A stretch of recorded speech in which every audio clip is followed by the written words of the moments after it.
কবি নজরুল ইসলামের একটা কথা ছিল কিংবা একটা লেখা এরকম ছিল, আমি জানি চিরজীবন আমাকে কাটতে হবে, কারণ আমি যে তোমাকে চেয়েছি।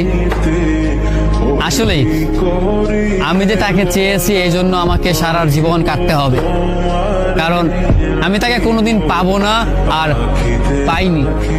পাইনি বলেই আমার কান্না করতে হয়।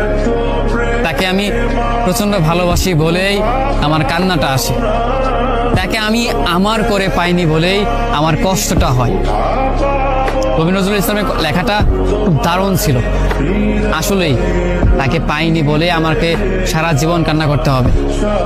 যদি সে আমার এই ভালোবাসাটা বুঝতো, আমার এই অসীম ভালোবাসাটা বুঝে আমাকে একটু বলতো যে আমি অন্যদের মতো কখনোই তোমাকে ছেড়ে যাব না, তাহলে বিশ্বাস করুন পৃথিবীতে হয়তো আমার চাইতে সুখী মানুষ আর কেউ হতে পারতো না।